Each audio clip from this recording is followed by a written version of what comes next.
Hey, how you doing? Trying to get my car to pass inspection. One of the projects I have to do is the tie rods. So this is going to be an instructional video on how to replace 2003 Mitsubishi Lancer tie rods. First step, chock the wheels and jack the car up with the e-brake on. I'm on a slight incline, so I do this. I also use blocks of wood as safety spacers. I'll stack these up underneath once I get the tire off. And I'm not going to be underneath the vehicle anyway. Otherwise, I would say also use jack stands as an additional means of precaution. Take off the tire. It is a 13/16. It's probably some millimeter size as well, but this fits.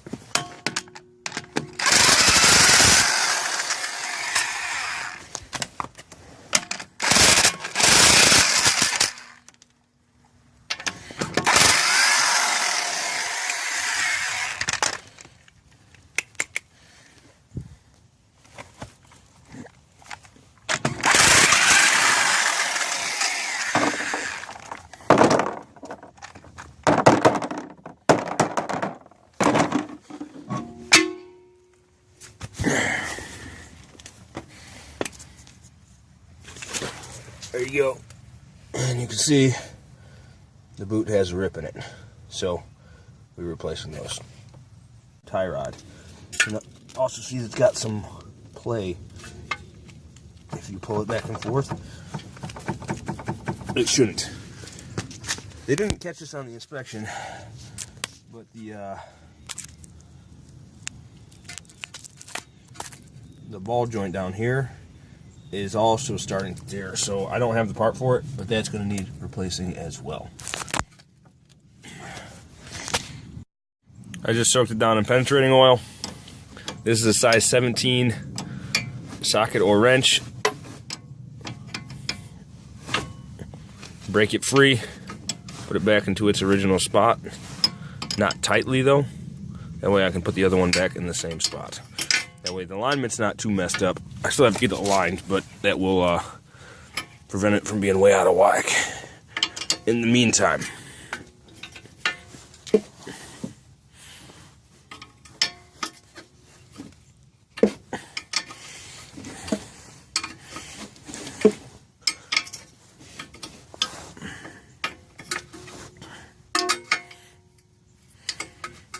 just unscrew that.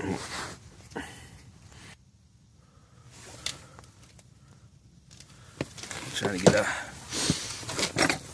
of the light. Alright, first method to remove this out of here is a sledgehammer. If that does not work, you can use a pitman puller. That drives onto that, and then you force it out by actually pressing it off. Sorry, that way. It's got a thing on the top for a wrench to fit in, or a ratchet. I'm going to try this first. On this littler vehicle, obviously that worked. No need for the pitman puller. You're going to throw that piece out anyway, so sledgehammer works just fine.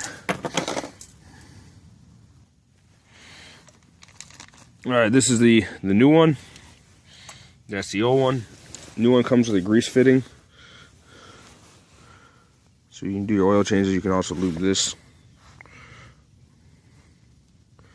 Screw that on. And tighten it with just a Now taking this off, we broke it free already. I'll leave that other nut right in place. If it was rusted up, I would swap them out. Said I have to get it aligned anyway. I'm going to screw this thing off. Alright, off. This one doesn't have a grease fitting, as you can tell. And that's a wore out tie rod. And see how loose it is? There's junk all built up.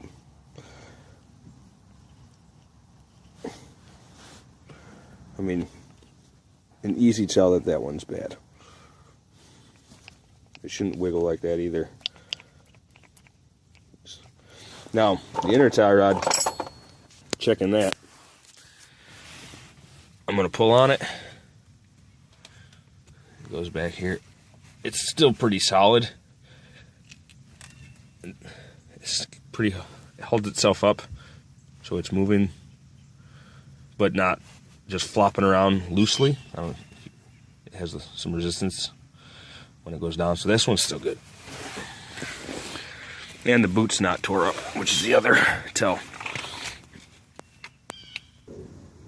So I left the nut where it was, but I don't know if you can see this, but dead center on each of these is not the same. The old one was a little bit longer of a part, so putting it off, putting them on exactly where the other nut is not going to have it aligned. I said I'm getting it aligned anyway, but I already know when I put this on, it's going to be off a little bit. So putting this other one on, I didn't give it quite. It needs another about half a turn, or a turn and a half to get back to where it was locked on.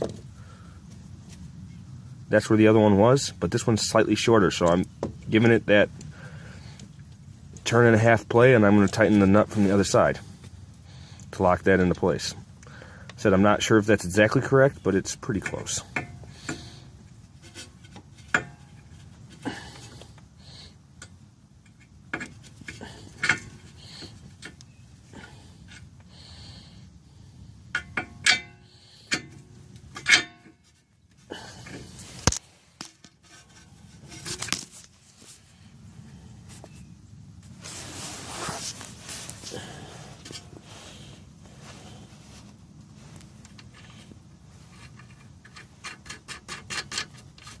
There you go.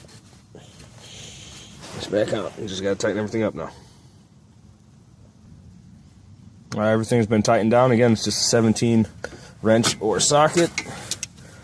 Put this cotter pin in. The other one didn't have one, so I just put it on quite tight. And then put the cotter pin in place.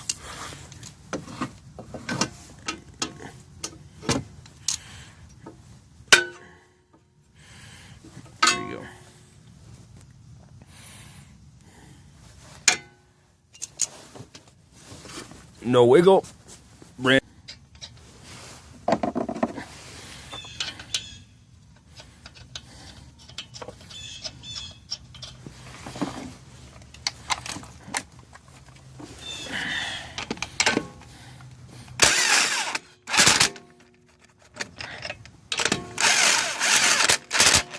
You'll notice that I have one nut that's a different shape than the other.